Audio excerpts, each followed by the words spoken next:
1000 মাস সমান হলো 83,000। 83 বছর 4 মাস ইবাদত করার সওয়াব আল্লাহ তাবারক তাআলা তার আমলনামার ভিতরে দিয়া দিবেন, বলেন সুবহানাল্লাহ। এরপরে লাইলাতুল কদর রাতের 3 নম্বরে বিশেষত্ব হলো এই রাতটা হলো বরকতময় রাত। এই রাতটি হলো বরকতময় রাত। রব্বুল আলামিন কোরআনুল কারীমের ভিতরে সূরা দুখানের 3 নম্বর আয়াতে রব্বুল আলামিন বলেন, আনসালনাহু ফি লাইলাতিন মুবারাকাত। এই লাইলাতুল কদরের রাতটি হলো বরকতময় রাত, অর্থাৎ এই রাতে রব্বুল আলামিন বরকত দিয়ে পরিপূর্ণ করে দেন।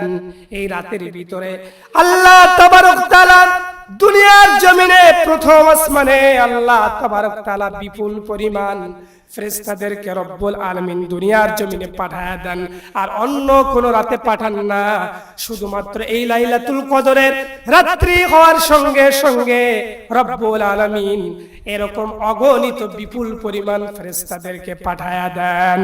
তানাজ্জালুল মালাইকাতু ওয়ার রূহ ফিহা বিইذনি রাব্বিহিম মিন কুল্লি আমর। এই রাত্রে রব্বুল আলামিন বিপুল পরিমাণে ফেরেশতাদেরকে আল্লাহ রব্বুল আলামিন দুনিয়ার জমিনে প্রেরণ করে দেন, এবং এই ফেরেশতারা কতক্ষণ পর্যন্ত দুনিয়ার জমিনে থাকে?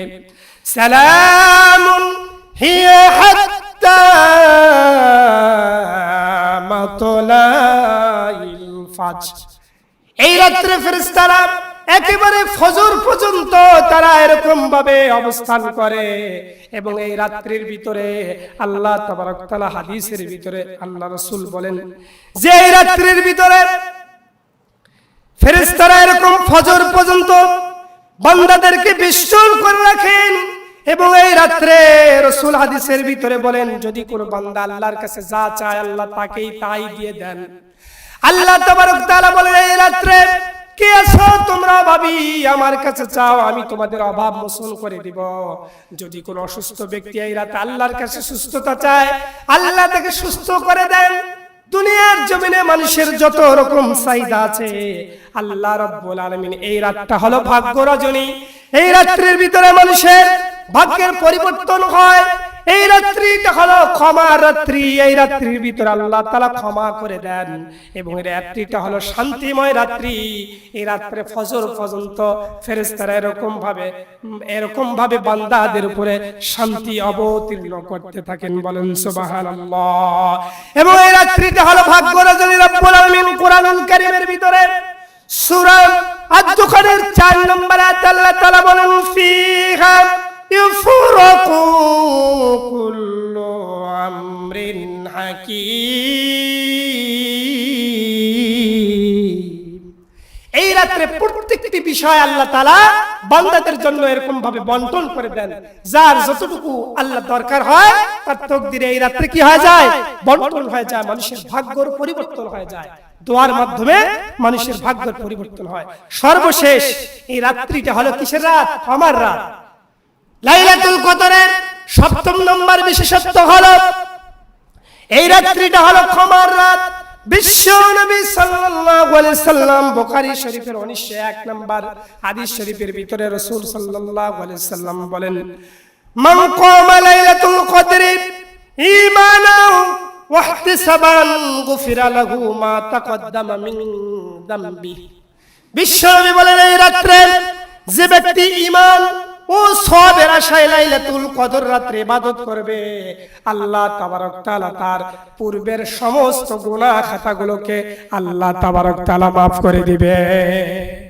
এজন্য এখনো আমাদের মধ্যে এই রাত্রি রয়েছে। বিশ্বনবী বলেন, এই রাত্রি যে পেল না সে যেন ক্ষতিগ্রস্ত হয়ে গেল, তার মতো হতভাগা আর এই দুনিয়ার জমিনে কেউ নেই। কারণ এত গুরুত্বপূর্ণ একটি রাত, যে রাতটা হলো ক্ষমার রাত, যে রাতটা হলো ভাগ্য পরিবর্তনের রাত, যে রাতটা হলো শান্তির রাত। ফজর পর্যন্ত শান্তি বর্ষণ করতে থাকে ফেরেশতারা। এই রাত্রে যদি কোনো ব্যক্তি এরকম ভাবে আল্লাহর কাছে ইবাদত বন্দেগী করে নিজের গুনাহকে maaf করে নিতে না পারে, তার থেকে আর হতভাগা কেউ নাই। এজন্য আমরা এই রাত্রিটা এরকম আল্লাহ তাবারক তাআলার কাছে ইবাদত বندگی করে আল্লাহর কাছে বেশি থেকে বেশি করে আমাদের পূর্বের গুনার জন্য তওবা করব এবং আমাদের পিতামাতা আত্মীয়স্বজন ভাই ব্রাদার যারা ইন্তেকাল করেছে তাদের কবরগুলোকে জিয়ারত করব, একাকী জিয়ারত করব, দলবল নিয়ে জিয়ারত করব না, একাকী জিয়ারত করব এবং এই রাতে আমরা একাকী ইবাদত করব। সমষ্টিগত ইবাদতে ইসলামে ভিতরে কোনো দলিল নেই। একাকী আপনি সারা রাত ইবাদত করেন, কিন্তু শর্ত হলো ফজর যাতে কাজা না হয়। ইবাদত করতে করতে লাইলাতুল কদর ট্র্যাডিশন, এরকম ভাবে ইবাদত করতে করতে এরকম ভাবে চোখ লেগে আসে, ফজরের আগে ঘুম যায় আর ফজরের নামাজ কাজা। মনে রাখবেন লাইলাতুল কদর একটা লাইলাতুল কদর না, এরকম হাজার হাজার লাইলাতুল কদরের আপনার 70 বছরের জিন্দেগির লাইলাতুল কদরকে যদি এক পাল্লায় দেন আর ফজরের 2 রাকাত ফরজ নামাজ যদি এক পাল্লায় দেন, লাইলাতুল কদরের থেকে ফরজের 2 রাকাত ফজরের নামাজের সওয়াবের পাল্লা কি হবে? ভারী হবে। এজন্য আমরা কেউ এই রাতে ইবাদত করতে গিয়ে যাতে ফজর কাজা না হয় এই বিষয়টা আমরা দেখব এবং কিছু দ্বীনি কথা বলার এবং শোনার তৌফিক দান করতেছেন। এজন্য সকলে আমরা দিল থেকে শুকরিয়া জ্ঞাপন করছি। সকলে পড়ছি আলহামদুলিল্লাহ। সম্মানিত উপস্থিতি, আমরা গত জুমায় আলোচনা করেছিলাম বদর যুদ্ধের ইতিহাস এবং সময়ের অভাবে লাইলাতুল কদর এবং ইতিকাফ সম্পর্কে পূর্ণাঙ্গ আমরা আলোচনা করিনি। আজকে অল্প সময় আমি লাইলাতুল কদর যেহেতু এখন আমাদের মধ্যে বিদ্যমান, এর কিছু গুরুত্বপূর্ণ কথা আমরা শুনব। এরপরে আমরা যাকাত এবং সাদকাতুল ফিতর নিয়ে আলোচনা করব। আমা তৌফিক ইল্লা বিল্লাহ। সুপ্রিয় উপস্থিতি, এই লাইলাতুল কদর হলো এমন একটি রাত যে রাতটি হলো 365টি রাতের ভিতরে সব থেকে দামি রাত। বনি ইসরাইলের লোকেরা আমাদের তুলনায় তাদের অনেক বেশি হায়াত ছিল, তারা দীর্ঘায়ু হায়াত পেতেন। বনি ইসরাইলের তাফসীর ইবনে কাসিরের ভিতরে এসেছে, বনি ইসরাইলের একজন ব্যক্তি উনি 1000 বছর বেঁচে ছিলেন, 1000 মাস বেঁচে ছিলেন। 1000 মাসের ভিতরে উনি এরকম আল্লাহর পথে জিহাদ করতেন। উনি সন্ধ্যা থেকে সকাল পর্যন্ত আল্লাহ পাকের ইবাদত বন্দেগীতে কাটিয়ে দিতেন এবং সন্ধ্যা থেকে আবার সকাল থেকে সন্ধ্যা পর্যন্ত তিনি আল্লাহর রাস্তায় আল্লাহর দ্বীনের শত্রুদের বিরুদ্ধে তিনি এরকম জিহাদ করে তার জীবনটা এভাবে তিনি কাটিয়ে দিয়েছেন। কত বছর? 1000 মাস তিনি হায়াত পেয়েছিলেন। তা তাদের কত লম্বা হায়াত ছিল, আর আমাদের বিশ্বনবী সাল্লাল্লাহু আলাইহি সাল্লামের উম্মতের হায়াত হলো মাত্র 60 থেকে 70 বছর। বিশ্বনবী সাল্লাল্লাহু আলাইহি সাল্লাম মুসনাদ ইবনে আবি হাতিমে হযরতে আলী ইবনে উরওয়া রাদিয়াল্লাহু তাআলা থেকে বর্ণিত যে বিশ্বনবী সাল্লাল্লাহু আলাইহি সাল্লাম একদিন সাহাবায়ে কিরামদের সম্মুখে বনি ইসরাইলের 4 জন বড় বড় আবেদের সম্পর্কে আলোচনা করতেছিলেন। যে 4 জন বনি ইসরাইলের বড় বড় আবেদ যারা প্রত্যেককে 80 বছরের ঊর্ধ্বে আল্লাহর ইবাদত করেছে, বলেন সুবহানাল্লাহ। তারা প্রত্যেককে 80 বছরের ঊর্ধ্বে ইবাদত করেছে। এর ভিতরে হযরতে আইয়ুব আলাইহিস সালাম, হযরতে জাকারিয়া আলাইহিস সালাম এবং হযরতে ইবনে হাকিল ইবনে আজয় রাদিয়াল্লাহু আলাইহিস সালাম এবং হযরতে মুসা আলাইহিস সালামের খাদেম হযরত উশরা ইবনে নুন আলাইহিস সালাম, এই 4 জন বড় বড় ব্যক্তি যারা প্রত্যেককে আবেদ ছিলেন, যারা 80 বছর আল্লাহর একাধারে 1 সেকেন্ড আল্লাহর ইবাদত ব্যতিরেকে অন্য কোনো কাজ করেননি। যখন সাহাবায়ে কিরামদের সম্মুখে বিশ্বনবী সাল্লাল্লাহু আলাইহি সাল্লাম এই ঘটনা যখন বয়ান করলেন, তখন সাহাবায়ে কিরামরা একটু বিস্মিত হলো, একটু তারা হতাশাগ্রস্ত হলো, একটু মনের ভিতরে তাদের একটু এরকম তারা কষ্ট পেল যে আমাদের তো হায়াত কম। তার বিস্মিত হয়ে গেল, আশঙ্কা বোধ করলো যে তাদের তুলনায় তো আমরা কম ইবাদত করতে পারবো, তাদের যেহেতু হায়াত বেশি তারা আমাদের তুলনায় ইবাদতও করবে কি বেশি করে ফেলেছে, আমাদের তো হায়াত কম। বিশ্বনবী সাল্লাল্লাহু আলাইহি সাল্লাম যখন এই বনি ইসরাইলের বড় বড় 4 জন আবেদ সম্পর্কে যখন সাহাবায়ে কিরামদের সম্মুখে যখন বিশ্বনবী আলোচনা করতেছিলেন, তখন সাহাবায়ে কিরাম তাদের ইবাদতের কথা শুনে বিস্মিত হয়ে গেল। তখন আল্লাহ রাব্বুল আলামিন বিশ্ব নবী সাল্লাল্লাহু আলাইহি সাল্লাম সহকারে তার সাহাবায়ে কেরামদেরকে এবং উম্মতে মুহাম্মাদীকে আল্লাহ তাবারক তাআলা এই বিস্মতার গ্লানি থেকে মুক্ত করার জন্য আল্লাহ রাব্বুল আলামিন সঙ্গে সঙ্গে বিশ্ব নবী সাল্লাল্লাহু আলাইহি সাল্লামের উপরে জিবরাইল আমিনকে পাঠিয়ে দিয়ে সূরা আল কদর নাজিল করে বিশ্ব নবীজিকে সাল্লাল্লাহু আলাইহি সাল্লামকে আল্লাহ তাবারক তাআলা জানিয়ে দিলেন, ওগো নবী, বনি ইসরাইলের লোকেরা এক একজন ব্যক্তি 1000 মাস তারা হায়াত পেয়েছিল, কেউ 82 বছর এরকম তারা হায়াত পেয়ে ইবাদত বندگی করেছে। তাতে কি হয়েছে? বনি ইসরাইলের লোকেরা দীর্ঘ সময় আল্লাহর ইবাদত করেছিল, কিন্তু তারা কখনো কদর পায়নি, তাদের ভাগ্যে কদর নসিব হয় নাই। আর আপনার উম্মতরা মাত্র 60 থেকে 70 বছর তারা হায়াত পাবে, কিন্তু তাদের এই হায়াতের জিন্দেগিতে প্রতি বছর একটা রাত আসবে, যে রাতটা হলো লাইলাতুল কদরের রাত। এই রাতে যারা ইবাদত করবে, এই এক রাতে ইবাদতের পরিমাণে আল্লাহ তাবারক তাআলা তাদের আমলনামায় 1000 মাসের থেকে ইবাদত করার থেকে উত্তম সওয়াব আল্লাহ তাদের আমলনামায় দিয়ে দিবে। বলেন সুবহানাল্লাহ। এই লাইলাতুল কদর হলো 1000 মাসের থেকে উত্তম। যখন বিশ্বনবী সাল্লাল্লাহু আলাইহি সাল্লামের কাছে যখন জিবরাইল আমিন বিশ্বনবীর কাছে যখন লাইলাতুল কদর যখন সূরা কদর নাজিল করে জানায় দিলেন, ওগো নবীজি, খায়রুম মিনাল আলফিশ শাহ, লাইলাতুল কদরি খায়রুম মিন আলফিশ শাহ, এই লাইলাতুল কদর হলো 1000 মাসের থেকে উত্তম। তখন সাহাবায়ে কেরামদের মনের মধ্যে একটু আনন্দিত হলো, তারা সবাই এরকম আনন্দিত হয়ে গেল। এই লাইলাতুল কদরে রাত্রির 7টি বিশেষত্ব রয়েছে। এক নম্বরে হলো এই রাত্রের 1 নম্বর বিশেষত্ব হলো এই লাইলাতুল কদরের রাত্রে আল্লাহ রাব্বুল আলামিন কুরআন নাজিল করেছেন। এই লাইলাতুল কদর রাতটা হলো কুরআন নাজিলের রাত। রব্বুল আলামিন কুরআনুল কারীমের ভিতরে সূরা আল কদরের ভিতরে বলেন, ইন্না আনসালনাহু ফি লাইলাতিল কদর। ওগো নবী, এই লাইলাতুল কদর হলো এমন একটি রাত, যে রাতটা হলো কুরআন নাজিলের রাত। শুধু তাই নয়, লাইলাতুল কদরের 2 নম্বর বিশেষত্ব হলো এই রাতটি হলো 1000 মাসের থেকে উত্তম। লাইলাতুল কদরি খায়রুম মিন আলফি শাহ, এই লাইলাতুল কদর রাতটা হলো 1000 মাসের থেকে উত্তম।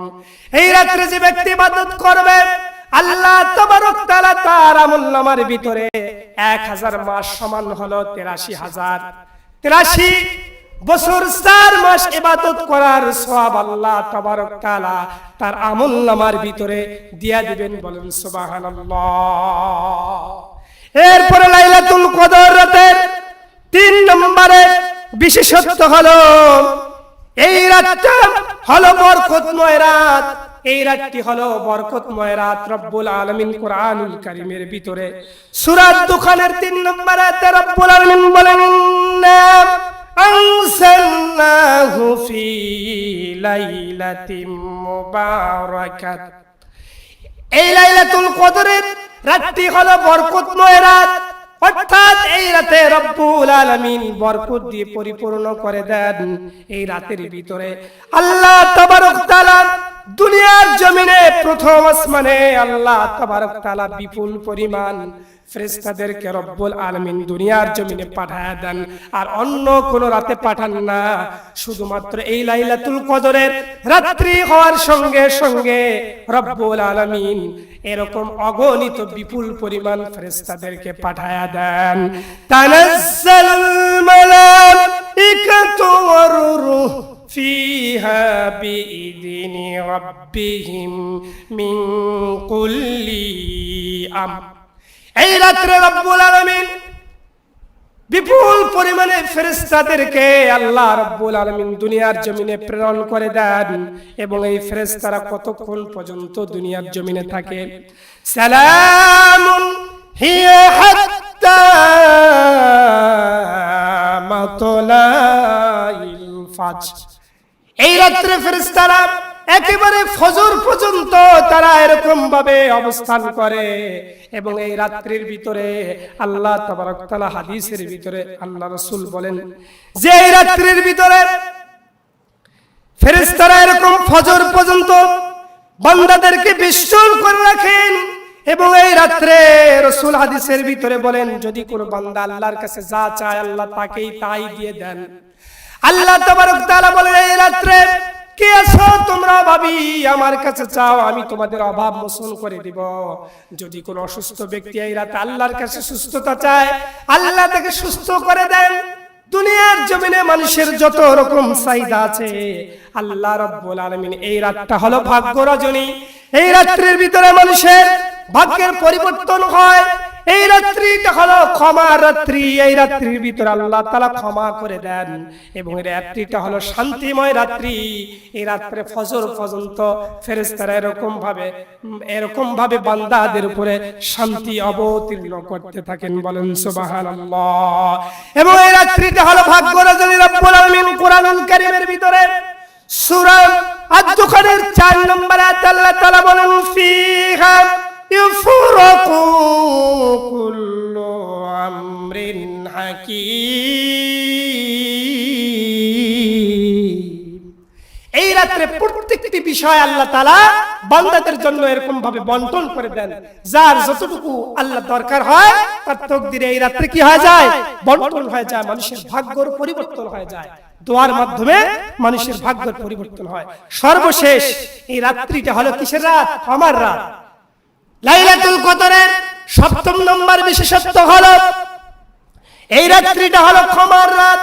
বিশ্ব নবী সাল্লাল্লাহু আলাইহি সাল্লাম বুখারী শরীফের 1901 নম্বর হাদিস শরীফের ভিতরে রাসূল সাল্লাল্লাহু আলাইহি সাল্লাম বলেন মান কামা লাইলাতুল কদরি ঈমানাও ওয়া ইহতিসাবান গুফিরা লাহু মা তাকদ্দামা মিন যামবি।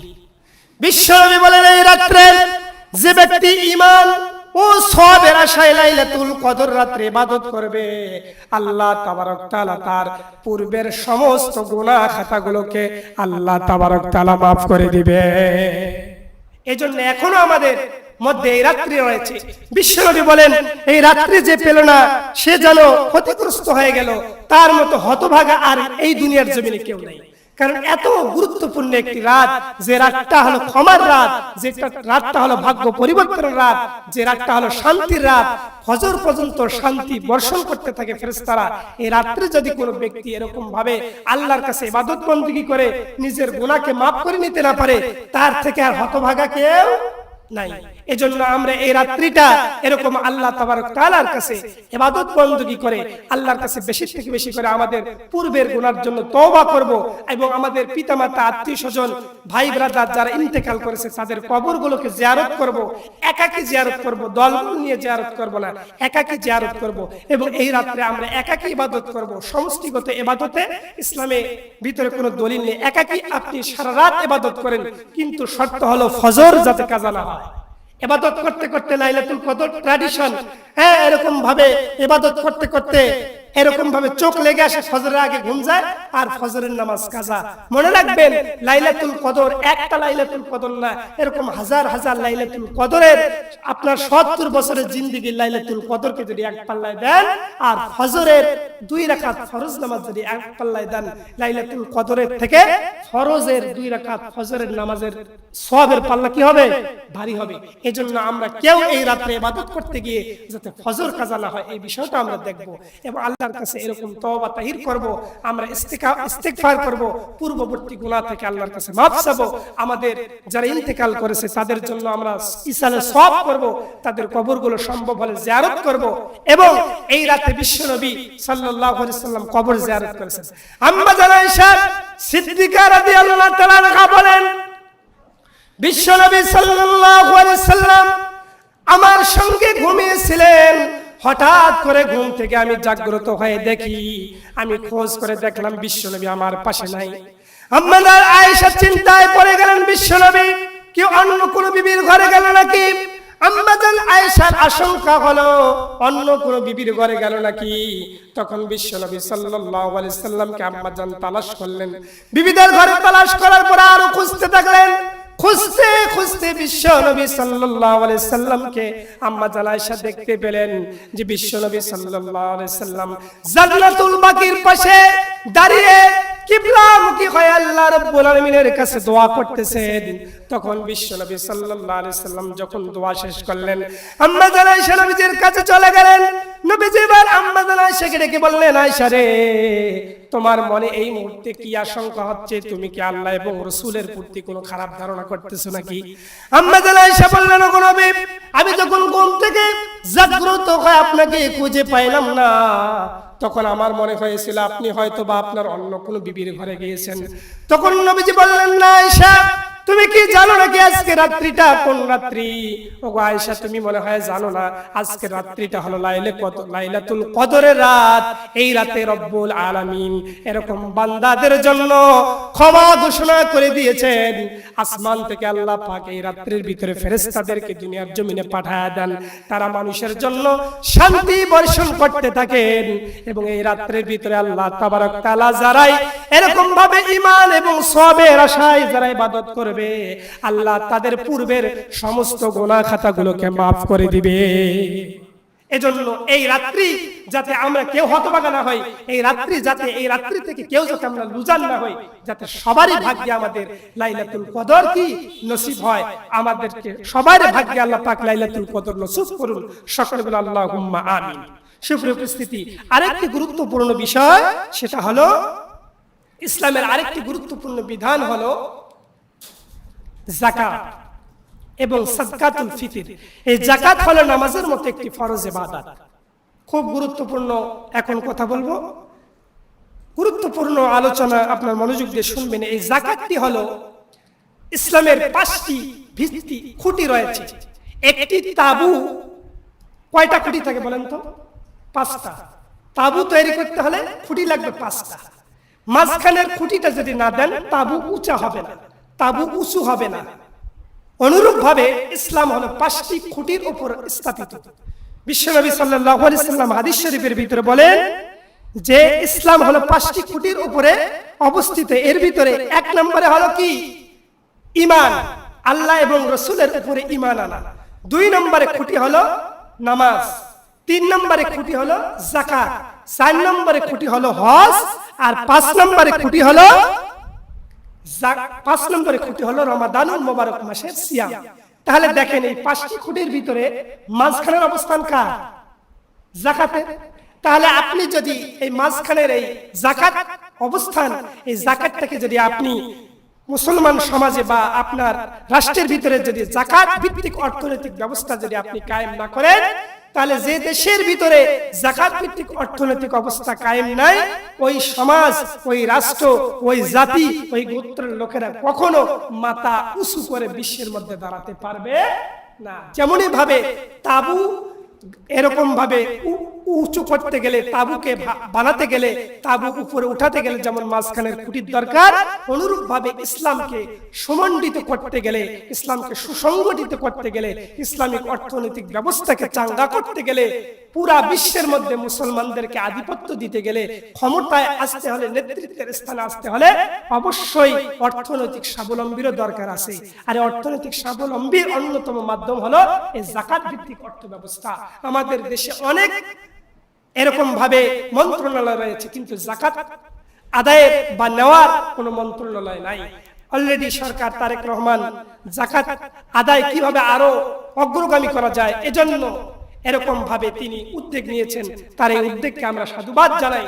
এরকম গবেষণায় দেখা গেছে, যদি বাংলাদেশ সরকার থেকে যদি এরকম যাকাতগুলো উঠানো হতো, তাহলে প্রতি বছর 40,000 কোটি টাকা যাকাতের টাকা উঠতো। কত হাজার কোটি? এক জরিপে দেখা গেছে 40,000 কোটি। এখন আরো বাড়তে পারে, এটা আগের জরিপ বলতেছে। তাহলে 40,000 কোটি এই যাকাতের টাকা যদি প্রত্যেকটি জেলায় নির্দিষ্ট পরিমাণে ভাগ করে দেওয়া হয়, এই টাকা যদি প্রত্যেকটি উপজেলা পর্যায়ে যদি নির্দিষ্ট পরিমাণে বন্টন করে দেওয়া হয় সরকার থেকে, তাহলে একটা লোক আর গরিব এই বাংলার জমিনে পাওয়া যাবে না। বরঞ্চ যাদেরকে আপনি যাকাত দিবেন, ওই লোকগুলো 1 বছর, 2 বছর, 3 বছর পরে তারাই যাকাত দেওয়ার উপযুক্ত হবে। কিন্তু আমাদের দেশে যাদের উপর যাকাত ফরজ, তারা যাকাতের নামে তামাশা শুরু করে যাকাতের সময় আসলে পরে। রমজান মাস আসলে আমরা যাকাতের আলোচনা করি, কারণ এই মাসে যাকাত দিলে আপনি 70 গুণ বেশি সওয়াব পাবেন। যাকাত যে এই মাসে দেওয়া ফরজ তা না, যাকাত সব সময় ফরজ। আপনার নিসাব পূর্ণ হলে 1 বছর পর আপনি যাকাত দিবেন, সেটা রমজান হোক রমজানের বাইরে হোক। কিন্তু আমাদের দেশে ধনী শ্রেণীর ব্যক্তিরা যাকাতের নামে তামাশা করে। তারা কি করে? এরকম যাকাতের নামে শাড়ি লঙ্গি দেয়, কম দামি শাড়ি লঙ্গি দেয়, কিছুদিন পর শাড়ির রং ওঠে, কাপড়ের রং ওঠে, নষ্ট হয়ে যায়। এই দিয়ে যাকাত ব্যক্তির কোনো উন্নতি হয় না, এবং যে যাকাত দেয় তার যাকাতও পরিপূর্ণভাবে আদায় হয় না, বরং সে যাকাত দিতে এবং নিতে গিয়ে অনেক বিড়ম্বনার শিকার হতে হয়। টেলিভিশনের ভিতরে, ইলেকট্রনিক পেপার মিডিয়ার ভিতরে অনেক খবর পাওয়া যায়, যাকাতের শাড়ি লঙ্গি বিতরণ করতে গিয়ে এতজন নিহত হয়েছে, এরকম খবর দেখা যায় না? তাহলে এগুলো হলো যাকাতের নামে অপসংস্কৃতি, এবং যাকাতের নামে মানুষকে এরকম ভাবে মানুষের সঙ্গে প্রতারণা করা। যাকাত হলো গরিবদের হক, এটা তাদেরকে আপনি টাকা দিয়ে দিবেন, সম্পদ দিয়ে দিবেন, তার টাকা আপনি টাকা দিয়ে দিবেন, সে তার চাহিদা মোতাবেক দ্রব্য, তার পণ্য সে ক্রয় করে দিবে। আপনি তাকে শাড়ি দিলেন, তার তো শাড়ির প্রয়োজন নাও হতে পারে। এজন্য এই যাকাত ভিত্তিক অর্থনীতি ব্যবস্থা যতদিন পর্যন্ত আমাদের দেশে চালু হবে না, ততদিন পর্যন্ত আমাদের দেশের অর্থনৈতিক অবস্থাও চাঙ্গা হবে না। এই জন্য এই যাকাতটি হলো এত গুরুত্বপূর্ণ, যেটাকে আল্লাহ তাআলা কোরআনুল কারীমের ভিতরে সালাতের সাথে এরকম ভাবে সম্পৃক্ত করে দিয়েছেন, অ্যাকর্ডিং করে দিয়েছেন। যেরকম কোরআনুল কারীমের ভিতরে ৮০ বা ৮২ বার নামাজের কথা বলা হয়েছে, আর এই ৮২ বার নামাজের কথার মধ্যে ৩০ বার আল্লাহ তাআলা যাকাতের কথা বলেছেন। রব্বুল আলামিন কোরআনুল কারীমের ভিতরে যত জায়গার ভিতরে আল্লাহ তাবারক তাআলা যত জায়গার ভিতরে নামাজের কথা বলেছেন, এর অধিকাংশ জায়গার ভিতরে আল্লাহ তাবারক তাআলা নামাজের সঙ্গে যাকাতের কথা বলেছেন। কোরআনুল কারীমের ভিতরে ৩০টার অধিক আয়াতে রব্বুল আলামিন নামাজের সঙ্গে সালাতের সঙ্গে যাকাতকে সম্পৃক্ত করেছেন। যেমন আল্লাহ তাবারক তাআলা বলেন, আকিমিস সালাত ওয়া আতুজ যাকাত, তোমরা নামাজ কায়েম করো এবং যাকাত দাও। এরকম ভাবে আল্লাহ রাব্বুল আলামিন নামাজের সঙ্গে যাকাতকে সম্পৃক্ত করে। নামাজ যেমন একটি গুরুত্বপূর্ণ ইবাদত, অনুরূপ ভাবে আল্লাহ তাআলা এই নামাজের সঙ্গে যাকাতকে সম্পৃক্ত করার মাধ্যমে আল্লাহ বুঝাইতে চাইতেছেন, বান্দারে এই যাকাতটাও হলো নামাজের মতো গুরুত্বপূর্ণ ইবাদত। যাকাত হলো নামাজের মতো কি গুরুত্বপূর্ণ ইবাদত। যাকাত শব্দের দুইটা অর্থ। নাম্বার 1, যাকাত শব্দের সাংবিধানিক অর্থ হলো, আবিধানিক অর্থ হলো পবিত্রতা অর্জন করা, পরিশুদ্ধতা অর্জন করা। এটা হলো দুই প্রকার, একটা হলো সম্পদের পরিশুদ্ধতা, সম্পদের পবিত্রতা, আর যে ব্যক্তি যাকাত দেয় তার পবিত্রতা। রব্বুল আলামিন কোরআনুল কারীমের ভিতরে বলেন, আল্লাহ রব্বুল আলামিন কোরআনুল কারীমের ভিতরে সূরা আলে ইমরানের 103 নম্বর আয়াতের ভিতরে রব্বুল আলামিন বলেন, খুযু মিন আমওয়ালিহিম সাদাকাতান তুতাহহিরুহুম ওয়া তুযাক্কিরুহুম বিহা ওয়া সাল্লি আলাইহি। রব্বুল আলামিন কোরআনুল কারীমের ভিতরে সূরা আলে ইমরানের 103 নম্বর আয়াতে রব্বুল আলামিন বলেন, তোমাদের সম্পদ থেকে সদকা গ্রহণ করো, সদকা গ্রহণ করবে যাতে তা দিয়ে তাদেরকে পবিত্র এবং পরিশুদ্ধ করতে পারো। আল্লাহ তাআলা এর ভিতরে নবীজিকে ঘোষণা দিচ্ছেন, ওগো নবী, আপনি তাদের সম্পদ থেকে যাকাত গ্রহণ করে তাদেরকে পবিত্রতা করুন, পরিশুদ্ধ করুন। যে ব্যক্তি যাকাত দিবে তার অন্তর পবিত্র করে দিবেন। বলেন তো কে? আল্লাহ পবিত্র করে দিবেন। এবং মানুষ দুনিয়ার জমিনে সম্পদ অর্জন করতে গিয়ে হালাল হারাম মেইনটেইন না করে সম্পদের পাহাড় তৈরি করতে করতে গিয়ে সুদ, ঘুষ, অন্যায়, অবিচার, জুলুম এরকম ভাবে খারাপ কাজ করতে করতে এরকম ভাবে তার হালাল সম্পদগুলোর সঙ্গে হারামের মিশ্রণ করে। এজন্য আল্লাহ তাআলা যাকাতের ব্যবস্থা করে দিয়েছেন। যদি কোনো ব্যক্তি এরকম ভাবে যাকাত দেয়, আল্লাহ তাআলা তার এরকম ভাবে ওই যাকাত আদায় ব্যক্তির এরকম ভাবে আল্লাহ তাআলা তার শরীরটাকে পবিত্র করে দিবেন, এবং সেই সাথে রব্বুল আলামিন তার সম্পদগুলোকে পবিত্র করে দিবেন। বলেন সুবহানাল্লাহ। যাকাত শব্দের 2 নম্বর অর্থ হলো, যাকাত শব্দের আরেক অর্থ হলো বৃদ্ধি পাওয়া। যাকাত শব্দের অর্থ হলো বৃদ্ধি পাওয়া, কিন্তু বাহ্যিক দৃষ্টিতে আমরা দেখি যে যাকাত দিলে সম্পদ কমে যায়। কি যায়? আমাদের ধারণা যাকাত দিলে তো সম্পদ কমে যায়। সাপোজ আমার কাছে 1 লাখ আছে, মানে 1 লাখের 2.5% যাকাত হলো 2,500, মানে আমি 2,500 দিলে তো আমার কমে গেল। আমাদের বাহ্যিক দৃষ্টিতে যাকাত দিলে সম্পদ কমে যায়, কিন্তু আল্লাহ বলতেছে যাকাত দিলে সম্পদ কি হয়? বৃদ্ধি হয়। রব্বুল আলামিন কোরআনুল কারীমের ভিতরে 30 নম্বর সূরা সূরা রুমের 39 নম্বর আয়াতে রব্বুল আলামিন বলেন, মা আতাইতুম মির রিবাল লিয়ারবুয়া ফি আমওয়ালিন নাসি ফালা ইয়ারবু ইনদাল্লাহ ওয়া মা আতাইতুম মিন যাকাতিন তুরিদুনা ওয়াজহাল্লাহ ফাউলাইকা হুমুল মুদঈফুন। আল্লাহ রাব্বুল আলামিন বলেন, মানুষের ধন বৃদ্ধির উদ্দেশ্যে, মানুষ ধন বৃদ্ধির উদ্দেশ্যে সুদ দিয়ে থাকে। শয়তান, আল্লাহ বললেন যাকাত দিলে মানুষের সম্পদ বৃদ্ধি পায়, আর এর পরিবর্তে শয়তান তৈরি করেছে সুদ। আল্লাহ তৈরি করলেন কি? যাকাত ব্যবস্থা, আর শয়তান এর ডাইভার্ট, এর রিভার্সে তৈরি করলেন সুদ। তাহলে এটা হলো, দুইটা হলো আলাদা। আমরা চিন্তা করি আমাদের আপাত মস্তক দৃষ্টিতে, বাহ্যিক দৃষ্টিতে মনে হয় সুদ দিলে সম্পদ বৃদ্ধি হয়, কিন্তু আল্লাহ বলতেছেন না, সুদ দিলে সম্পদ হ্রাস পায়, সুদ দিলে তোমাদের সম্পদ ধ্বংস হয়, আর যাকাত দিলে সম্পদ কি হয়? বৃদ্ধি পায়। এজন্য রব্বুল আলামিন বলতেছেন, তোমরা মনে করো সুদ দিলে তোমাদের, মানুষ মনে করে ধন বৃদ্ধির জন্য মানুষ তোমাদের সুদ দিয়ে থাকে, দুনিয়ার জমিনে মানুষ সম্পদ বৃদ্ধির জন্য সুদ দিয়ে থাকে, আর আল্লাহর দৃষ্টিতে সেই সুদ সম্পদকে বৃদ্ধি করে না।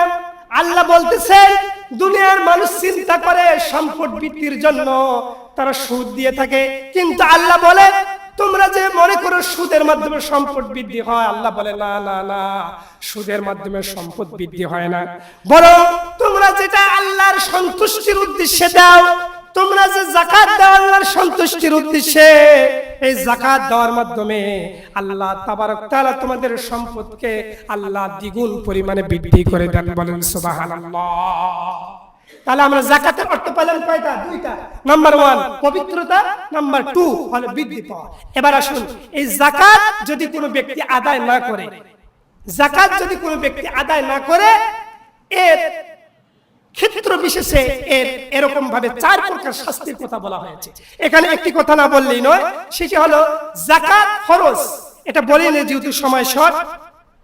এখন এই যাকাত কাদের উপরে ফরজ, কোন কোন সম্পদের উপরে ফরজ, এবং কতটুকু সম্পদ থাকলে যাকাত ফরজ, এই বিষয়টা একেবারে গুরুত্বপূর্ণ, না বললেই নয়। যাকাত তার উপরে ফরজ সুস্থ সবল বালেগ পুরুষ ও মহিলা। পুরুষ এবং মহিলা তাকে সুস্থ হতে হবে, সবল হতে হবে, কর্মক্ষম হতে হবে এবং বালেগ হতে হবে। নাবালেগের উপরে যাকাত ফরজ না। এই কয়েকটি শর্ত তাকে মানতে হবে। পাগল হলে তার উপরে যাকাত ফরজ না। এবং যাকাত ফরজ হওয়ার শর্ত হলো 2টা। নাম্বার 1 তার নিসাব পরিমাণ মাল থাকতে হবে। নাম্বার 2 তাকে 1 বছর এই সম্পদটা তার মধ্যে মালিকানাধীন থাকতে হবে। আপনার সম্পদ থাকলো, কিন্তু 1 বছর পূর্ণ হওয়ার আগে আপনি ভিখারি হয়ে গেলেন। আপনার কাছে এখন 10 কোটি টাকা আছে, 1 বছর আসতে না আসতেই আপনার কি, আপনি পথের ভিখারি হয়ে গেলেন, তাহলে আপনার উপর যাকাত ফরজ না। এজন্য আপনার নিসাব পরিমাণ সম্পদ আপনার কাছে 1 বছর মালিকানাধীন আপনার কাছে থাকতে হবে। এখন আসুন, যাকাত ফরজ হয় 5 রকম সম্পদের উপরে। যাকাত ফরজ করা হয় 5 রকম সম্পদের উপরে। নাম্বার 1 হলো স্বর্ণ এবং রৌপ্য। এটা হলো একেবারে আপনার জন্মগত সম্পদ, এটার উপরে যাকাত ফরজ। এখন এই স্বর্ণ এবং রৌপ্যের উপরে কি পরিমাণ যাকাত ফরজ? স্বর্ণ হলে 7.5 ভরি, অর্থাৎ 7.5 তোলা মানে ভরি, তোলা মানে ভরি। 7.5 ভরি যদি স্বর্ণের মালিক আপনি হন, অথবা 52.5 তোলা ভরি রূপার যদি আপনি মালিক হন, তাহলে আপনার উপর যাকাত ফরজ। এখন বলবেন হুজুর, স্বর্ণের যে পরিমাণের দাম বর্তমান কত, 2,70,000 সামথিং, এরকম কম বেশি। এত পরিমাণ সম্পদের মালিক তো বর্তমানে কম লোকেই পাওয়া যাবে আমাদের ভিতরে। তাহলে 7 ভরি স্বর্ণের দাম মোটামুটি প্রায় 7 দুগুণে 14, 3 সাথে 21, মোটামুটি প্রায় 18-20 লাখ টাকা। এটা তো অনেকের কাছে থাকবে না, তাই বলে কি তাকে যাকাত দিতে হবে না? আরেকটা বিকল্প পদ্ধতি আছে, সেটা হলো আপনি রূপার হিসাব করবেন। ফকিহাই কেরামরা বলেন যে স্বর্ণের যেহেতু দাম বেড়ে গেছে আর এই রূপার দামটা কমে গেছে, রূপা মায়ের খেয়ে গেছে, স্বর্ণ দিন দিন ডেভেলপ করতেছে, এই কারণে স্বর্ণের যদি হিসাবে কারো যাকাত খরচ না হয় তাহলে সে রূপার হিসাবে দেবে। রূপার দাম তো কম, মাত্র 4800 টাকা ভরি, তাহলে 52.5 তোলা রূপার দাম বর্তমানে আসতেছে 2 লাখ 2.5 লাখ টাকা। এই 2 লাখ টাকা যদি কারোর মধ্যে থাকে তাহলে তাকে যাকাত দিতে হবে। এখন এটা হলো তো টাকার হিসাব, আর এই 52.5 তোলা রূপা এবং 7.5 ভরি যদি স্বর্ণ কারো কাছে থাকে তাকে যাকাত দিতে হবে, যে কোনো একটা থাকলে তাকে যাকাত দিতে হবে। এখন মহিলারা প্রশ্ন আসতে পারে, মহিলারা যে স্বর্ণ ব্যবহার করে, অলংকারাদি ব্যবহার করে, এগুলোর উপরে যাকাত দিতে হবে কিনা? হ্যাঁ, এগুলোর উপরে যাকাত দিতে হবে। এটা একটি হলো বিতর্কিত মাসালা, মানে এই ব্যাপারে উলামায়ে কেরামদের ভিতরে, ইমামদের ভিতরে মতৈক্য রয়েছে। কিন্তু ইমাম আবু হানিফা রাহমাতুল্লাহ আলাইহি বলেন যে মহিলারা যে স্বর্ণ অলংকার ব্যবহার করে এর উপরে তাদেরকে কি করতে হবে? যাকাত দিতে হবে। কিন্তু যাকাত দিতে হবে 1 বছর পর। আপনি আজকে দিলেন, এরপরে আবার আপনি মনে করেন 23 রমজান, আজকে কত রমজান? 23 রমজানের দিন আবার সামনে বছর আপনি দিবেন। চন্দ্র বছর হিসাব করে যাকাত দিতে হয়, ইংরেজি বছর হিসাব করে যাকাত দেওয়া যাবে না। তাহলে ইংরেজি বছর হিসেবে যদি আপনি যাকাত দেন তাহলে আপনাকে 2.58% যাকাত দিতে হবে, আর চন্দ্র বছর হিসাব করে যাকাত দিলে আপনাকে 2.5% যাকাত দিতে হবে, অর্থাৎ 2.5% দিতে হবে। এটা মাথায় রাখতে হবে। এরপরে আমরা এখন জানবো যে কোন কোন সম্পদের উপরে যাকাত খরচ। এর ভিতরে 1 নম্বরে আমি বললাম কি স্বর্ণ এবং রৌপ্য, এর পরিমাণও আমি বললাম, এটা 1 বছর আপনার কাছে থাকতে হবে। 7.5 ভরি স্বর্ণ থাকা মানে আপনার উপর যাকাত না, সেটা আপনাকে 1 বছর আপনার মধ্যে স্টিল নাও থাকতে হবে, 1 বছর স্টে করতে হবে। রূপার ক্ষেত্রে 1 বছর স্টে করতে হবে। দেখা গেল যাকাত আপনি আগামী বছর 23 রমজানে দিবেন, 23 রমজানে আসার আগে আপনি ফকির হয়ে গেলেন, আপনার কাছে ওই পরিমাণ সম্পদ নাই, তাহলে আর আপনাকে যাকাত দিতে হবে না। শর্ত দুইটা, একটা হলো নিসাব পরিমাণ মাল, আর এই নিসাব পরিমাণ মাল 1 বছর মালিকানাধীন আপনার অধীনে থাকতে হবে। 2 নম্বর যে সম্পদের উপর যাকাত খরচ, সেটা হলো নগদ টাকা। এখন নগদ টাকা কি পরিমাণ? ওই যে 7.5 ভরি স্বর্ণ এবং 52.5 তোলা রূপার যে পরিমাণ মূল্য হয়, এই পরিমাণ টাকা যদি কারোর কাছে থাকে তাহলে তার উপর যাকাত দিতে হবে। মানে সোজা কথায় কারো হাতে যদি এখন পরিবারের খরচ, যে ভরণ পোষণ, শিক্ষা, চিকিৎসা সবকিছু খরচ যে যদি অবশিষ্ট তার হাতে যদি 2 লাখ টাকা থাকে এবং এটা 1 বছর ধরে যদি আপনার কাছে থাকে তাহলে আপনার উপর যাকাত খরচ, আপনাকে যাকাত দিতে হবে। এবং অনেকেই ডিপিএস করেন, মুদ্রা বা টার্ম ডিপোজিট করেন, ব্যাংকে যত হিসাব নিকাশ আছে সবগুলো হিসাব করে পাই টু পাই আপনাকে যাকাত দিতে হবে। যাকাত আনুমানিক দিলে হবে না, যাকাত আপনাকে পাই টু পাই কড়াই ঘন্টা হিসাব করে আপনাকে যাকাত দিতে হবে। এরপরে 3 নম্বর যে সম্পদের উপর যাকাত খরচ, সেটা হলো বিক্রিত পণ্য, বিক্রিত মাল। আপনি ব্যবসায়িক পণ্যের উপরে আপনাকে যাকাত দিতে হবে। ব্যবসায়িক পণ্য মানে আপনার দোকানে 5 লাখ টাকার মাল আছে, দোকানের ডেকোরেশনের উপর আপনাকে যাকাত দিতে হবে না। দেখা গেল যে দোকানে ফ্রিজ আছে, দোকানে এসি আছে, তারপরে দোকানে ভালো ভালো ফার্নিচার আছে, এগুলোর উপর আপনার যাকাত দিতে হবে না। আপনার দোকানে যা আপনি বিক্রি করেন, এই বিক্রিত পণ্যের সমপরিমাণ পণ্যে হিসাব করে এর উপরে আপনাকে কি করতে হবে? যাকাত দিতে হবে। এরপরে 4 নম্বর যে সম্পদের উপরে যাকাত খরচ, সেটা হলো গবাদি পশুর উপরে যাকাত দিতে হবে। এখন গবাদি পশুর উপরে যাকাত দেওয়ার শর্ত আছে অনেক কয়টা।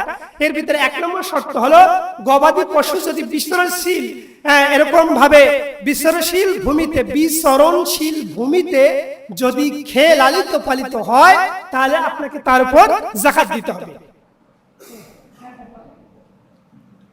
বিচরণশীল ভূমি মানে কি? আপনি টাকা দিয়ে ভুসি, চোপড়, ঘাস এরকম ভাবে কিনে খাওয়ালেন, এই খাওয়ার মাধ্যমে যে গবাদি পশু লালিত পালিত হবে তার উপর যাকাত দেওয়া লাগবে না। কিন্তু যেগুলো গরু, ছাগল, উট, দুম্বা যদি বিচরণশীল ভূমিতে অর্থাৎ ছেড়ে দিলেন, সে প্রাকৃতিক ঘাস খেয়ে বড় হচ্ছে, তাহলে ওই পশুর উপরে আপনাকে কি করতে হবে? যাকাত দিতে হবে। এখন এরও নিসাব আছে। নিসাব হলো যদি উট হয়, এই উটের ক্ষেত্রে 5টা উট আপনার মালিকানাধীন 1 বছর যদি থাকে এবং আপনার নিজের টাকা দিয়ে যদি এগুলোকে খাওয়ান তাহলে যাকাত দিতে হবে না। কিন্তু যদি মাঠে ময়দানে এরকম বিচরণশীল ভূমিতে খেয়ে যদি লালিত পালিত হয় তাহলে তার উপর কি করতে হবে? যাকাত দিতে হবে। 2 নম্বরে গরুর ক্ষেত্রে 30টা গরু যদি আপনি মালিক হন এবং 1 বছর মালিকানাধীন যদি আপনার হাতে থাকে তাহলে আপনাকে যাকাত দিতে হবে এবং অবশ্যই এগুলো বিচরণশীল ভূমিতে খেতে হবে। আপনি নিজের টাকা খরচ করে খাওয়াইলে যাকাত যাকাত দিতে হবে না। এরপর হলো ছাগল, ছাগলের ক্ষেত্রে 40টা নিসাব, 40টা ছাগলের মালিক যদি আপনি হন তাহলে আপনাকে যাকাত দিতে হবে। এখন কথা হলো অনেকে তো এগুলোর ফার্ম করে, হাজার হাজার এরকম ফার্ম আছে বাংলাদেশে, যে এরকম 10, 15, 20টা, 30টা, 40টা গরু, এরকম ছাগল, এরকম বড় বড় ফার্ম আছে। তারা তাহলে কিভাবে যাকাত দিবে? তারা তো নিজের অর্থ খরচ করে এগুলোকে লালন পালিত করে। তারা গবাদি পশুর উপরে যে যাকাত খরচ, এটার উপরে বেস করে তারা যাকাত দিবে না। গবাদি পশুর তারা যাকাত দিবে না। তারা এই ফার্ম থেকে যে পরিমাণে দুধ বা এই ফার্ম থেকে যে পরিমাণে গোস্ত সাপ্লাই দিবে, অনেকে গরু বিক্রি করে গোস্ত বিক্রি করার জন্য এই উদ্দেশ্যে সে কি করতেছে, লালন পালন করতেছে ফার্মে, অনেকে দুধ বিক্রির জন্য করতেছে। তাহলে আপনি গোস্ত বিক্রি করে যে টাকা পাবেন, দুধ বিক্রি করে যেটা পাবেন, অর্থাৎ ব্যবসায়িক পণ্য হিসাবে হিসাব নিকাশ করে যে পরিমাণে আপনার টাকা আসবে এর উপরে আপনার 2.5% কি করতে হবে, যাকাত দিতে হবে। এরপর 5ম নম্বরে যাকাতযোগ্য সম্পদ হলো ফসলের যাকাত দিতে হবে, যেটাকে বলা হয় ওশর। ফসলের যাকাত যেটাকে বলা হয় ওশর, যেটা আমাদের সমাজে বর্তমানে প্রায় এরকম ভাবে উঠে গেছে আর কি, এই আমলটা আমাদের সমাজে দেখা যায় না। রব্বুল আলামিন কোরআনুল কারীমের ভিতরে বলেন, ইযাম আসমাওয়াতু হাক্কুহু ইয়াওমা হাসাদি। আল্লাহ তাবারক তাআলা বলেন, যেদিন তোমরা ফসল কাটো, যেদিন তোমরা জমিন থেকে ফসল কেটে নিয়ে আসো, সেই দিনে তোমরা ফসলের যাকাত দিয়ে দাও, যেটাকে আরবি ভাষায়, কোরআনের ভাষায় বলা হলো ওশর। এখন এই ওশরের ক্ষেত্রে আপনার শর্ত আছে। যদি আপনি আল্লাহর পানি দিয়ে, প্রাকৃতিক পানি দিয়ে যদি আপনি আবাদ করেন, তাহলে আপনাকে শতকরা 10% যাকাত দিতে হবে, এটাকে বলা হয় ওশর। আর যদি আপনি নিজের কৃত্রিম সেচ ব্যবহার করে যদি আপনি আবাদ করেন, তাহলে আপনাকে দিতে হবে 5%। আর যদি কৃত্রিম এবং প্রাকৃতিক উভয় ব্যবহার করেন, তাহলে আপনাকে দিতে হবে 7%। এখন এখানে কথা হলো, সব ফসলের উপরে কি যাকাত ফরজ? ওশর ফরজ না। যেগুলো পচনশীল পণ্য বা পচনশীল শস্য, হ্যাঁ, এগুলোর উপরে আপনাকে যাকাত দিতে হবে না। যেমন কলা, তারপরে যেগুলো পচে যায় আর কি, এগুলোর উপরে আপনাকে যাকাত দিতে হবে না। শসা, এগুলো পচে যায়, এগুলোর উপরে আপনাকে, মিষ্টি কুমড়া, এই জাতীয় যে সমস্ত সবজি আছে যেগুলো পচে যায়, এগুলোর উপরে আপনাকে যাকাত দিতে হবে না। কিন্তু শর্ত হলো, আপনি যদি এগুলো ব্যবসায়িক ক্ষেত্রে যদি আপনি এগুলোকে ইনভেস্ট করেন, যে এই জমিটা আমি ব্যবসায়িক ক্ষেত্রে এখান থেকে যা ফসল হবে এগুলো আমি ব্যবসার কাজে লাগাবো, তাহলে ওই শসা বিক্রি করে যা টাকা হবে ওই টাকার উপরে আপনাকে যাকাত দিতে হবে। কলা বিক্রি করে যা হবে ওর উপরে আপনাকে যাকাত দিতে হবে। এক কথায় যাকাত ওই সম্পদের উপরে ফরজ যেখান থেকে আপনি ইনকাম করেন। যেখানে ইনকাম সেখানে যাকাত, যেখানে আপনি ইনকাম করেন, আয় করেন, সেখান থেকে আপনি কি যাকাত দিতে হবে। এখন এই যাকাতযোগ্য সম্পদ আমাদের কি কি এবং কি পরিমাণ যাকাত দিতে হবে এবং কাদের উপরে যাকাত দিতে হবে, এই যাকাতের ব্যাপারে আল্লাহ পাক কোরআনুল কারীমের ভিতরে সূরা আত-তাওবার ভিতরে 8টা ক্ষেত্র বলে দিয়েছেন যে এই 8 শ্রেণীর লোককে যাকাত দিতে হবে। আপনি চাইলেই মন মতো একজনকে যাকাত দিতে পারবেন না। যাকাতের আল্লাহ পাক নিসাবের খাতগুলো বলে দিয়েছেন। সময় যেহেতু কম, আমি শুধুমাত্র এই খাতগুলো বলতেছি। 1 নম্বর যাকাত পাওয়ার হকদার হলো ফকির, যে ব্যক্তি অভাবী। ফকির মানে কি? যে অভাবী। 2 নম্বরে হলো মিসকিন, যারা অসহায়, মানুষের কাছে চাইতে পারে না, চাইতে পারে না। ফকিররা তো মানুষের কাছে চায়, আর মিসকিনরা চাইতে পারে না, তাদের উপরে যাকাত দিতে হবে। 1 নম্বরে ফকির, 2 নম্বরে মিসকিন, 3 নম্বরে যাকাত আদায়ে অন্তর্ভুক্ত কর্মচারী, তাদেরকে আপনি যাকাতের টাকা দিতে পারবেন। 4 নম্বরে তাদেরকে যাকাত দিতে পারবেন ইসলামের দিকে আকর্ষিত, এরকম সহানুভূতিশীল যে বিধর্মী লোক, এই লোকটাকে যদি আমি যাকাতের টাকা দেই, সে ইসলাম ধর্ম গ্রহণ করতে পারে বা ইসলামের কোনো ক্ষতি করবে না, এরকম কোন লোককে আপনি চাইলেই, অভাবগ্রস্ত লোককে আপনি যাকাতের টাকা দিতে পারেন। এরপরে 5 নম্বরে হলো দাসী মুক্ত করার জন্য আপনি যাকাত দিতে পারেন। বর্তমান আমাদের এই সমাজে 4 এবং 5 নম্বর এই ক্ষেত্রটা বর্তমানে খুব কম, এর উপস্থিতি লক্ষ্য করা যায় না। এর ভিতরে উলামায়ে কেরামরা বলেছেন দাসী মুক্ত করার জন্য যাকাতের টাকা দেওয়া যায়। এজন্য ফুকাহে কেরাম বলেছেন, কেউ যদি মিথ্যা মামলায় বছরের পর বছর জেল খাটে, তাকে জেল থেকে ছাড়ার জন্য এই যাকাতের টাকা দেওয়া জায়েজ আছে। এরপরে 6 নম্বরে হলো ঋণগ্রস্ত ব্যক্তি। কোন লোক যদি ঋণগ্রস্ত থাকে, এর মানে এই নয় বিলাসবহুল বাড়ি তৈরি করার জন্য 1000 কোটি টাকা ঋণ হয়েছে, বা সে ঋণ খেলাপি, এরকম ব্যাংক থেকে হাজার হাজার কোটি টাকা ঋণ নিয়ে বিদেশে পালিয়ে গেছে, সে ঋণ করেছে, তাকে আপনি যাকাত দিবেন না। যে ব্যক্তি অভাবে পড়ে, এরকম ভাবে তার পরিবারের ভরণ পোষণের জন্য বা অসুস্থ হয়েছে, মেয়ের বিবাহ দিতে পারতেছে না, এই সমস্ত কারণে যদি কেউ অভাবগ্রস্ত হয় তাকে আপনি যাকাত দিতে পারবেন। এরপরে 7 নম্বরে হলো আল্লাহর রাস্তায় যারা জিহাদ করে মুজাহিদ, তাদেরকে যাকাত দিতে পারবেন। এক্ষেত্রে লিল্লাহ বোর্ডিং, যে কওমি মাদ্রাসাগুলো আছে, লিল্লাহ বোর্ডিং যেখানে আছে, এখানে যদি এতিম মিসকিনরা থাকে তাদেরকে আপনি যাকাতে এরকম অর্থ দিতে পারবেন। 8 নম্বরে আপনি মুসাফিরদেরকে যাকাত দিতে পারবেন, যারা আল্লাহর রাস্তায় এরকম ভাবে সফর করে, দিনের জন্য সফর করে, তাদেরকে আপনি যাকাতে টাকা দিতে পারবেন। সর্বশেষ আমি আপনাদেরকে বলবো, এই যাকাত যদি কোনো ব্যক্তি দেয়, আল্লাহ পাক তার এই যাকাতের সম্পদটাকে আল্লাহ পাক নিজের হাতেই তাকে বৃদ্ধি করে দিবেন। এবং এই যাকাত যদি না দেয়, তার ভয়াবহ শাস্তি রয়েছে। এই শাস্তির কথা বলে আমি আজকে আলোচনা শেষ করব। 1 নম্বরে আমরা বলেছিলাম স্বর্ণ এবং রৌপ্য সম্পদের এরকম ভাগ আছে। সম্পদের ধরন অনুযায়ী যাকাত যেমন ফরজ, সম্পদের ধরন অনুযায়ী শাস্তির বিধান আল্লাহ তাআলা আলাদা আলাদা ভাবে এরকম কোরআন এবং হাদিসের ভিতরে এরকম বর্ণনা করা হয়েছে। এরকম প্রথম নম্বরে যে ব্যক্তি এরকম ভাবে স্বর্ণ এবং রৌপ্য, যারা এরকম ভাবে আল্লাহ রাস্তায় স্বর্ণ এবং রৌপ্য জমা করে যাকাত দেয় না, আল্লাহ পাক কোরআনের ভিতরে বলেন যে তাদেরকে, হে নবী, আপনি তাদেরকে ভয়াবহ শাস্তির সুসংবাদ দেন। রব্বুল আলামিন কোরআনুল কারীমের ভিতরে বলেন, ওয়াল্লাযীনা ইয়াকুনিসুনা আয-যাহাবা ওয়াল ফিদ্দাতা ওয়ালা ইউনফিকুনাহা ফি সাবিলিল্লাহ ফাবাশশিরহুম বিআযাবিন আলীম। ওগো নবী, যারা স্বর্ণ এবং রৌপ্য জমা করেন আর আল্লাহর রাস্তায় যারা এগুলোকে ব্যয় করেন, তাদেরকে আপনি ভয়াবহ শাস্তির সুসংবাদ দেন। তাদের কি শাস্তি হবে? যেহেতু সময় স্বল্পতা, আমি শুধু আরবি ইবারত না পড়ে শুধু বাংলাগুলো বলতেছি। তাদের কি শাস্তি হবে? কোন ব্যক্তি যদি স্বর্ণ এবং রৌপ্যর যাকাত ফরজ হওয়ার পরে যদি স্বর্ণ এবং রৌপ্যর যাকাত না দেয়, তাহলে এই স্বর্ণ এবং রৌপ্যগুলো কাল কিয়ামতের ময়দানে আল্লাহ তাআলা এই স্বর্ণ এবং রৌপ্যগুলোকে আগুনের মধ্যে আল্লাহ পাক এগুলোকে পুড়াবেন, আগুনের মধ্যে এগুলোকে জ্বালাবেন, আগুনের মধ্যে এগুলোকে পুড়াবেন। পুরানোর পরে এগুলোকে উত্তপ্ত করে ওই ব্যক্তির এরকম ভাবে কপালে এবং তার পার্শ্বদেশে এবং পিঠের ভিতরে দাগ দেওয়া হবে এবং বলা হবে, সেই সম্পদগুলোর জবান খুলে যাবে, স্বর্ণ এবং রৌপ্যের জবান খুলে যাবে। সে বলবে, আমি হলাম তোমার মাল, আমি হলাম তোমার জমাকৃত সম্পদ, যেটা তুমি দুনিয়াতে কি করছো? জমা করছো। এরপরে এটা হলো স্বর্ণ রৌপ্য যদি কেউ যাকাত না দেয়।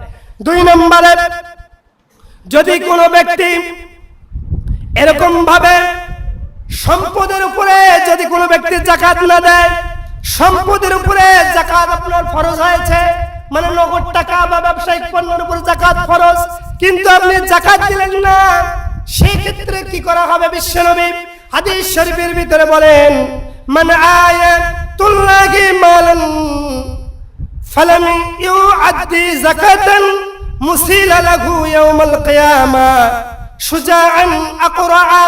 বিশ্বনবী সাল্লাল্লাহু আলাইহি সাল্লাম হাদিস শরীফের ভিতরে বলেন, যে ব্যক্তি নিসাব পরিমাণ সম্পদের মালিক হলো কিন্তু যাকাত দিল না, কাল কিয়ামতের ময়দানে আল্লাহ রাব্বুল আলামিন তার এই সম্পদটাকে টেকো বিশিষ্ট এক ধরনের সাপ তৈরি করবেন।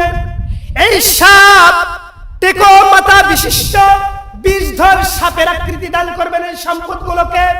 এরপরে এই সাপ তার গলার মধ্যে ঝুলিয়ে দেওয়া হবে। গলার মধ্যে যখন ঝুলিয়ে দেওয়া হবে, এই সাপ সেই দিন ওই ব্যক্তিকে দংশন করতে থাকবেন। তার মুখের দুপাশে কামড় দিবে, কামড় দিবে আর বলবে, আনা মালুক, আমি তোমার সম্পদ। আর সেই দিন সেই সম্পদগুলো বলবে, আনা কানজুক, আনা মালুক, আনা কানজুক, আমি তোমার সম্পদ, আমি তোমার গচ্ছিত করা মাল, যেটা দুনিয়ার জমিনে তুমি এরকম ভাবে জমা করেছো আর বারবার গণনা করেছো, যাকাত দাও নাই, বারবার গণনা করেছো। এই দিন এই সম্পদগুলো কি হবে? বিষধর সাপ হয়ে এরকম ভাবে গলার মধ্যে ঝুলিয়ে দেওয়া হবে। যখন এই হাদিস বিশ্বনবী বলেন, তখন বিশ্বনবী সাল্লাল্লাহু আলাইহি সাল্লাম আরো বলেন, এই দিন কিয়ামতের ময়দানে এই সম্পদগুলোকে আল্লাহ তাআলা বেরি তৈরি করবেন, বেরি তৈরি করে এরকম ভাবে তাদের গলার মধ্যে ঝুলিয়ে দেবেন এবং এই দিন আল্লাহ রাব্বুল আলামিন এই সম্পদগুলোর জবান খুলে দিবেন, সম্পদগুলোই তাদের সঙ্গে এরকম ভাবে বাহাস করতে থাকবে। এরপরে যাকাত না দিলে আরেক প্রকার শাস্তি হলো, যেটা দুনিয়াতে দেখতে পাই মাঝে মাঝে, সেটা হলো অনাবৃষ্টি। যদি কেউ যাকাত না দেয় ওই সম্প্রদায়ের লোককে আল্লাহ তাআলা কি করেন, এরকম ভাবে যাকাত না দেওয়ার কারণে এরকম ভাবে ওই সম্প্রদায়ের ভিতরে আল্লাহ পাক বৃষ্টি বন্ধ করে দেন, আসমান থেকে রহমতের বৃষ্টি কি হয়ে যায়, বন্ধ হয়ে যায়। আরেকটা বিষয় হলো সাদকাতুল ফিতর। এটা হলো আমরা যে রোজা থাকলাম দীর্ঘ একটি মাস, আমাদের রোজার ত্রুটি বিচ্যুতি হয়ে থাকে, এই ত্রুটি বিচ্যুতি রক্ষার জন্য, এই ত্রুটি বিচ্যুতির জন্য আল্লাহ তাআলা আরেকটা বিষয় রেখেছেন সাদকাতুল ফিতর। এটা হলো ওয়াজিব, এটা হলো ঈদের নামাজ পড়তে যাওয়ার আগে এটা আপনাকে আদায় করতে হবে। এই সাদকাতুল ফিতর সর্বনিম্ন 110 টাকা। এটা ওই দিন ঈদের দিন যে ব্যক্তি পরিবারের ভরণ পোষণ দেওয়ার পরে যার হাতে 110 টাকা, পরিবারের সদস্য 5 জন থাকলে 550 টাকা যার হাতে থাকবে, তার উপরে 5 জন থাকলে 500, অর্থাৎ 110 টাকা যদি কারো উপর থাকে, কারো কাছে থাকে ঈদের দিন ঈদের নামাজের আগে পরিবারের খরচ দেওয়ার পরে যদি 110 টাকা অবশিষ্ট থাকে সর্বনিম্ন, এটাতে 110 টাকা হাদিসের ভাষা না, হাদিসের ভাষা হলো মানে হলো 3.5 কেজি পণ্যের সদকা। এটা হলো সাদকাতুল ফিতর। রাসূল বলেন 3.5 কেজি খেজুর অথবা জব দিয়ে তোমরা সাদকাতুল ফিতর করো, কিন্তু আমরা এটাকে টাকা দিয়েও দিতে পারি ইমাম আবু হানিফার মতে। এজন্য যদি 110 টাকা কারো কাছে থাকে আপনাকে অবশ্যই কি সাদকাতুল ফিতর দিতে হবে। এজন্য আমরা সাদকাতুল ফিতর অবশ্যই ঈদের নামাজের আগে আমরা দিয়ে যাব। ঈদের নামাজের পরে দিলে এটা আর সাদকাতুল ফিতর থাকবে না, এটা হবে কি সাধারণ দান।